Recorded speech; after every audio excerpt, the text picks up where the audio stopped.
जय हिंद। आप देख रहे हैं लाइव टाइम्स। आपके साथ मैं हूं वंदना स्ट्रोही और मैं हूं राजेश सिन्हा। और आज हम बात करने वाले हैं रूस यूक्रेन युद्ध की। जी हां, जो कि अब ऐसा लगता है कि खत्म होने की कगार पर है, क्योंकि संकेत मिल रहे हैं। और डोनाल्ड ट्रंप के सत्ता पर काबिज होने के बाद यानी अमेरिका का सुपर बॉस बनने के बाद लग रहा है कि बहुत जल्द युद्ध खत्म होने के आसार हैं, क्योंकि उन्होंने राष्ट्रपति पुतिन से भी बात की है और पुतिन ने भी अच्छे संकेत दिए हैं। जी, और ये वंदना पहले भी लग रहा था, पूरी दुनिया ये बात भी कर रही थी कि हाँ, जैसे ही 5 नवंबर को राष्ट्रपति चुनाव होगा अमेरिका में, और अगर राष्ट्रपति बन जाते हैं डोनाल्ड ट्रंप, तो ये युद्ध वो खत्म कर देंगे।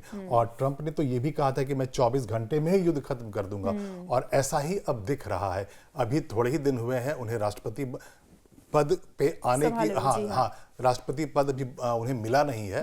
अभी उन्होंने सिर्फ चुनाव जीता है, लेकिन वो बहुत एक्टिव हो गए हैं। बिल्कुल, घर से उन्होंने फोन किया फ्लोरिडा से। और ये आपको बताना बहुत जरूरी है कि उन्होंने 70 वर्ल्ड लीडर से बात की है, 70। उनमें से हमारे प्रधानमंत्री नरेंद्र मोदी भी हैं, इजराइल के प्रधानमंत्री बेंजामिन नेतन्याहू भी हैं, और जेलेंस्की जो राष्ट्रपति हैं यूक्रेन के, और रूस जो राष्ट्रपति हैं व्लादिमीर पुतिन। और हम यहाँ पर जो चर्चा करने वाले हैं पुतिन और जेलेंस्की से जो उनकी बातचीत हुई है, और जो पहले लग रहा था कि एक नया वर्ल्ड ऑर्डर फिर सामने आएगा और ये युद्ध रुक जाएगा, वही अब दिख रहा है। बिल्कुल, और कहीं ना कहीं एक इम्पैक्ट उसका भी माने जब पीएम मोदी ने भी जेलेंस्की से बात की, पुतिन से भी अलग से बात की। यानी बर्फ पहले से पिघल रही थी, अब बस उसे हो ये रहा पूरी तरह से ठीक करेंगे। जी हाँ, हो ये रहा था कि जब पुतिन ने जब आक्रमण किया था यूक्रेन के ऊपर, तो उनका जो कैलकुलेशन था वो ये था कि वो 15 दिनों में वहां पर रेजिम को चेंज कर देंगे, यानी कि वो जेलेंस्की को हटा देंगे। उसके पीछे का कारण ये, जो हम पहले भी वीडियो में डिस्कस कर चुके हैं, कि वो ये नहीं चाहते थे कि यूक्रेन नाटो का मेंबर बन जाए, लेकिन जेलेंस्की ऐसा करने वाले थे। और वो अमेरिका और नाटो के जो बाकी देश हैं, फ्रांस है, यूके है, सबसे उनकी बातचीत चल रही थी। और जब पुतिन ने ये देख लिया कि अब बहुत जल्दी वो यूक्रेन नाटो का मेंबर बन जाएगा, तो वो इसे रोकने के लिए वहां पर रेजिम चेंज करना चाहते थे। और उन्होंने साफ तौर पे कहा था कि उन्हें कब्जा नहीं करना है, लेकिन ऐसा नहीं हुआ। जो डर पुतिन को था वही हुआ। नाटो के जो देश थे, अमेरिका, सब यूक्रेन के पीछे खड़ा हो गया। हाँ, उन्होंने फाइनेंशियल सपोर्ट किया, आर्म्स एंड एमुनिशंस दिए, मिसाइल्स दिए। बिल्कुल, इसका विरोध भी किया है पुतिन ने। जब अभी बातचीत हुई है डोनाल्ड ट्रंप के साथ, तो उन्होंने नाराजगी जताई कि अमेरिका को ऐसा नहीं करना चाहिए था, क्योंकि यूक्रेन का जो युद्ध था वो 1 साल से भी लंबा खिंच गया। और ये इतना तो किसी ने भी नहीं सोचा था कि एक छोटा सा मुल्क, और जिसके पास इतनी सारी शक्ति भी नहीं है, वो रशिया जैसे मुल्क से लड़ रहा है। मतलब रूस जैसा महाशक्तिशाली राष्ट्र और यूक्रेन जैसा एक छोटा सा राष्ट्र 2.5 वर्षों से मुकाबला तो किया पर 2.5 वर्षों से लड़ाई चल रही है। और अभी सिर्फ एक दिन पहले की बात है कि 34 ड्रोन से यूक्रेन ने हमला किया है, और वो रिहायशी इलाके पर गिरा है, बिल्डिंग्स में बर्बादी हुई है, रूस में, मॉस्को में हुआ है। तो आप इमेजिन कर सकती हैं कि जब यूक्रेन के पास आखिर ऐसे ड्रोन्स कहां से आ रहे हैं, लॉन्ग रेंज मिसाइल्स कहां से आ रहे हैं। जाहिर है नाटो दे रहा है, अमेरिका दे रहा है। तो इसी के लिए पहले जब कैंपेन करते थे ट्रंप, तो उन्होंने बार बार ये कहा था कि अमेरिका फर्स्ट की नीति पे चलेंगे। पहली प्रेसिडेंसी में भी उन्होंने यही किया था, और इस बार भी वो यही करने वाले हैं। सर, आपको क्या लग रहा है कि प्रस्ताव क्या होगा? क्या ये नाटो में शामिल होने की जो जिद है जेलेंस्की की, वो उसको मान जाएगा यूक्रेन मान जाएगा कि नाटो का मेंबर? थोड़ा पीछे हटना पड़ेगा। नहीं, देखिए, पूरी लड़ाई 2.5 वर्षों के लड़ाई के बाद से यूक्रेन बर्बाद हो गया है, और बहुत नुकसान हुआ है। रूस को भी लाखों सैनिक घायल हैं, मारे गए हैं। तो इतना कुछ होने के बावजूद अगर मान लीजिए कि यूक्रेन लड़ रहा है, तो अब अगर जो युद्ध खत्म होता है, जो फेस सेविंग फॉर्मूला निकलेगा, उसमें यही निकलेगा कि हो सकता है ट्रंप ये मनाने में कामयाब हो जाएं व्लादिमीर पुतिन को कि आप जो जीते हैं वहीं तक रुक जाइए, आप आगे अब नहीं बढ़ेंगे, कोई एस्केलेशन आप नहीं करेंगे वॉर का। और दूसरा ये, जेलेंस्की को वो ये मना लेंगे कि आप नाटो के मेंबर नहीं बनेंगे। लड़ाई के कारण तो यही था। अगर आज जेलेंस्की कह देते हैं कि मैं भविष्य में, मैं अब ये मान लूंगा कि मैं नाटो में शामिल नहीं होगा, यूक्रेन नहीं होगा, और हो सकता है कि वो कहीं अच्छा, हमारे दर्शक सर ये भी जानना चाहेंगे कि ये नाटो में शामिल होने से रूस को बहुत बढ़िया सवाल है। बहुत बढ़िया सवाल है, मैं बोलना चाहता था इस पे।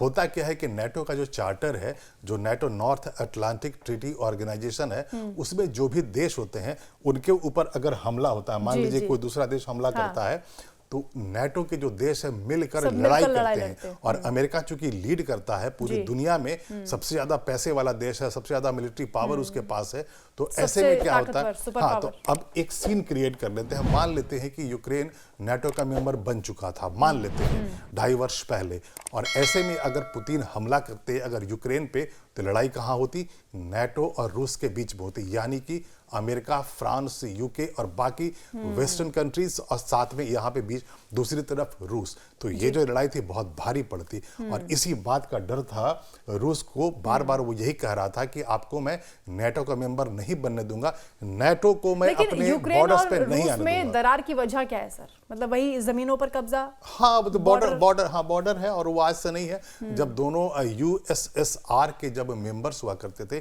यानी जब सोवियत यूनियन हुआ करता था, और जब बाद में जब बिखराव हुआ तो अलग अलग राष्ट्र बन गए, तो वो अलग अलग राष्ट्र में अलग अलग कारण होते हैं।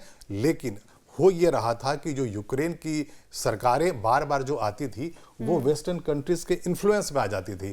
वो आसानी से अमेरिका और नाटो के जो बाकी देश हैं उनकी बात मानते थे, और यहीं पर प्रॉब्लम होता था व्लादिमीर पुतिन को और उनके पहले के राष्ट्रपतियों को। तो जब रूस ने ये देख लिया कि अगर रोका नहीं गया तो बहुत जल्दी नाटो का मेंबर बन जाएगा यूक्रेन। और अच्छा, उसके पूरी बाद दुनिया में अगर ये युद्ध विराम होता है तो दो बड़े चेहरे सामने आएंगे। एक तो प्रधानमंत्री मोदी, क्योंकि शुरुआत से ही वो लगातार इस युद्ध पर विराम लगाने की कोशिश कर रहे हैं, और अब डोनाल्ड ट्रंप। तो इन दोनों की दोस्ती भी एक मिसाल बनेगी, और दूसरी चीज संबंध और मजबूत होंगे। क्या ईरान इजराइल युद्ध पर भी इसका इंपैक्ट होगा? बिल्कुल बिल्कुल पड़ेगा। अब जैसे मैंने आपको बताया अभी कि 70 वर्ल्ड लीडर से उन्होंने बात की है जस्ट इलेक्शन जीतने के बाद। उसमें वो ईरान के राष्ट्रपति से भी उन्होंने, सुप्रीम लीडर से भी उन्होंने बात की है, भारत के प्रधानमंत्री नरेंद्र मोदी से भी बात की है, और साथ में बेंजामिन नेतन्याहू इजराइल के जो प्राइम मिनिस्टर है उनसे भी बात की है। और जाहिर है वो यही कहेंगे। देखिए, ट्रंप है वो एक बिजनेसमैन है, वो इकोनॉमी से दुनिया को रूल करना चाहते हैं। जब वो कहते हैं कि अमेरिका फर्स्ट की नीति पे चलेंगे, तो वो ये कहते हैं कि अमेरिकन जो टैक्स पेयर्स हैं उनकी मनी को हम बर्बाद नहीं होने देंगे दूसरे देशों की लड़ाई में। तो इसका मतलब साफ ही इकोनॉमी उनको रूल करती है। तो वो यहाँ पर वो चाहेंगे कि जो इजराइल और हमास और हिजबुल्लाह ईरान के बीच में जो कॉन्फ्लिक्ट चल रहा है वो भी रुक जाए। और सिर्फ वही नहीं चाहेंगे, अब पूरी दुनिया भी यही चाहती है, क्योंकि जो टारगेट था इजराइल के बेंजामिन नेतन्याहू का वो लगभग पूरा हो चुका है। उन्होंने हमास को बर्बाद कर दिया, उन्होंने हिजबुल्लाह को बर्बाद कर दिया है। जो बदला उन्हें लेना था अपने नागरिकों पे हमले का, वो उन्हें ऑलमोस्ट उन्होंने कर दिया है। तो अगर ट्रंप अगर कहते हैं कि अब आप आगे ना बढ़िए, एस्केलेट ना कीजिए, तो वो मान भी सकते हैं, ऐसा हो सकता है। बिल्कुल, इस युद्ध का फर्क तो देखिए पड़ा है अमेरिका पर भी, क्योंकि इन्फ्लेशन जो था वो हमने देखा कि मिडिल ईयर्स में वो बहुत पीक पर चला गया था। हालांकि लास्ट में उसे बैलेंस करने की कोशिश की गई, तो जो ग्राफ था थोड़ा नीचे आया, लेकिन लोगों ने ये बात समझ ली कि कमला हैरिस और जो बाइडेन के बस की बात है नहीं, और इसलिए उन्होंने स्ट्रॉन्ग कैंडिडेट के तौर पर डोनाल्ड ट्रंप को लेके आए हैं, क्योंकि उन्होंने वादा भी किया है कि सबसे पहले वो इकोनॉमी को बूस्ट करेंगे। और सबसे इसके पीछे जो बड़ी रुकावट थी वो यही था कि जो युद्ध हो रहे हैं, लोगों को ये लगता है कि अमेरिका को क्या नुकसान होगा, वो तो इतना ताकतवर देश है, वो तो लेकिन किसी भी बिल्कुल, लेकिन कोई भी डेवलप्ड कंट्री इस तरह के जब युद्ध होते हैं तो व्यापार उससे प्रभावित होता है। डेवलप्ड कंट्री को स्टेबिलिटी चाहिए होती है, वो एक ग्राफ पर जब पहुंच गए उससे नीचे उनको नहीं आना होता है, उसको मेंटेन करना बड़ी चैलेंज होता है। अभी जो बाइडेन एडमिनिस्ट्रेशन अमेरिका में है, जो राष्ट्रपति है वहां के जो बाइडेन, 4 वर्ष पहले जब ये राष्ट्रपति हुआ करते थे डोनाल्ड ट्रंप, तो उन्होंने उस बार भी यही कहा था कि वो अमेरिका को ग्रेट बनाएंगे, अमेरिका ग्रेट अगेन उन्होंने नारा दिया था, और अमेरिकन फर्स्ट कहा था। तो उस वक्त जो इकोनॉमी थी अमेरिका की वंदना वो बहुत अच्छी नहीं थी। लेकिन जो 4 वर्षों का उनका प्रेसिडेंसी था डोनाल्ड ट्रंप का, उन्होंने उस समय इकोनॉमी को सुधारा था, और अमेरिका के लोगों के लिए उन्होंने बहुत सारे जॉब्स क्रिएशंस किए थे, इकोनॉमी में ग्रोथ उन्होंने करके दिखाया था। तो इस बार जब कैंपेन वो कर रहे थे, तो यही बेसिक डिफरेंस दिख रहा था कमला हैरिस और डोनाल्ड ट्रंप। अच्छा, एलन मस्क भी बहुत ज्यादा सपोर्ट कर रहे हैं, वो भी पुतिन से बात कर रहे हैं इस रूस यूक्रेन को युद्ध को रोकने के लिए। अच्छे खासे सपोर्टर्स इस बार में डोनाल्ड ट्रंप के देखे हैं, लेकिन पिछले कार्यकाल में ऐसा क्या लूप होल्स रह गए थे जिस पर जनता ने उनको नहीं चुना था, और इस बार आपको क्या लग रहा है कि वो ऐसे क्या स्टेप्स हैं जो दोहराएंगे नहीं या कुछ अलग करने वाले? बड़ बोले हैं, वो ऐसे बयान दे देते हैं जो जनता नाराज हो जाती है। उस बार भी ऐसे ही हुआ था, और खास करके जब इलेक्शन हारने की बात आई थी, जब इलेक्शन के बाद वहां पे हंगामा हुआ था, जनता घुस आई थी वहां के राष्ट्रपति भवन में, ओवल हाउस के बाहर में, व्हाइट हाउस के बाहर जनता आ गई थी। वहाँ के पार्लियामेंट के बाहर जनता आ गई थी। तो वो बड़बोले हैं और वो जब वो बोलते हैं तब ये नहीं सोचते हैं कि उसका क्या असर पड़ता है। तो हुआ ये लेकिन था इस कि बार बहुत सधी हुई भाषा का इस्तेमाल किया।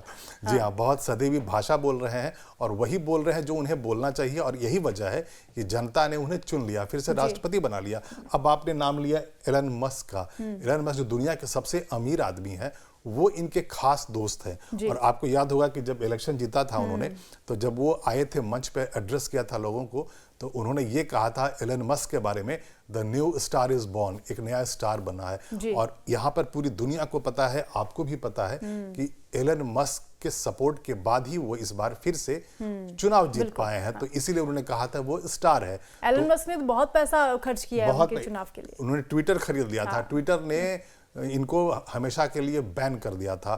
जो जैक डॉर्जी थे, जो सीईओ थे ट्विटर के, वो नाराज थे डोनाल्ड ट्रंप से, तो उन्होंने इन्हें बैन कर रखा था। उसके बाद एलन मस्क ने ट्विटर खरीद लिया और उसके बाद उसका नाम कर दिया एक्स। और एक बार फिर से वापसी हो गई है डोनाल्ड ट्रंप की, ट्विटर पर भी यानी एक्स पर भी, और अमेरिका में राष्ट्रपति भवन में भी, जो ओवल हाउस है व्हाइट हाउस का, जो राष्ट्रपति का कक्ष है जहां वो सारे सिग्नेचर्स करते हैं, वो ओवल जो हाउस है, जो ओवल ऑफिस है, वहां पर अब उनकी वापसी होने वाली है।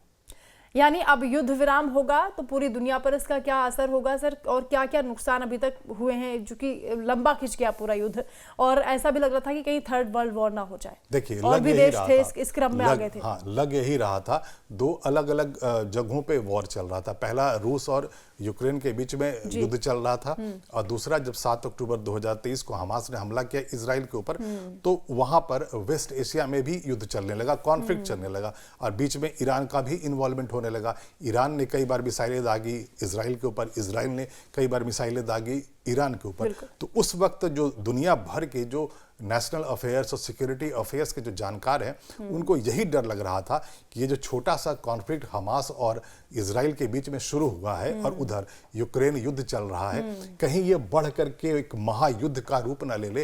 और बाद में जैसा कि पूरी दुनिया को ये लगता है, उधर किम जोंग के भी हौसले बढ़ गए थे, इधर पाकिस्तान, चीन, ये सब सिर उठाने लगे। जी हाँ, वो तो सपोर्ट में अपने सैनिकों को भेज रहा था, नॉर्थ कोरिया, रूस के सपोर्ट के लिए। तो ऐसे में सबको ये लग रहा था कि जो छोटे छोटे जो कॉन्फ्लिक्ट्स थे, कहीं एक महायुद्ध का रूप न ले ले और एक विश्व युद्ध, जो तीसरा थर्ड वर्ल्ड वॉर, कहीं दुनिया ना देख ले। लेकिन अभी तक वदना अब ऐसा लग नहीं रहा है। अब लग रहा है कि अकेले डोनाल्ड ट्रंप के आने से कितना फर्क पड़ा कि जितने भी वो फन उठा रहे थे अब बिल में छुप गए। जो उन्होंने बात की है राष्ट्रपति पुतिन से, उन्होंने यही कहा है कि अब आप वॉर को एस्केलेट मत करें, उसे और आगे ना बढ़ाएं, क्योंकि वो चाहते हैं कि जब ओवल ऑफिस वो जाएं, जब वहां व्हाइट हाउस में जाएं, वो राष्ट्रपति पद का शपथ ले लें, तो उनके पास इस तरह के प्रॉब्लम्स ना आए कि उन्हें ये सब सॉल्व करना। वो बिजनेसमैन है, उनको इकोनॉमी नजर आती है, तो वो अमेरिका को फिर से ज्यादा पावरफुल बनाने की कोशिश भी करेंगे। पूरा फोकस वो अमेरिका पर रखना, फोकस उनका अमेरिका और अमेरिकन्स पे होगा। जी बिल्कुल। तो कुल मिलाकर अब युद्ध खत्म होने के आसार नजर आ रहे हैं और डोनाल्ड ट्रंप की एक महत्वपूर्ण भूमिका इसमें दिखाई देगी, निर्णायक भूमिका हम कह सकते हैं, और पीएम मोदी का भी इसमें बहुत बड़ा रोल रहा है। तो देखना होगा कि ये युद्ध कब तक पूरी तरह से खत्म होता है और विश्व में जो शांति की बात प्रधानमंत्री मोदी कर रहे हैं, डोनाल्ड ट्रंप कर रहे हैं, वो पूरी हो पाती है। आज चर्चा में इतना ही। अगले बार फिर से हाजिर होंगे किसी और टॉपिक के साथ। तब तक के लिए हमें दीजिए इजाजत। नमस्कार, धन्यवाद।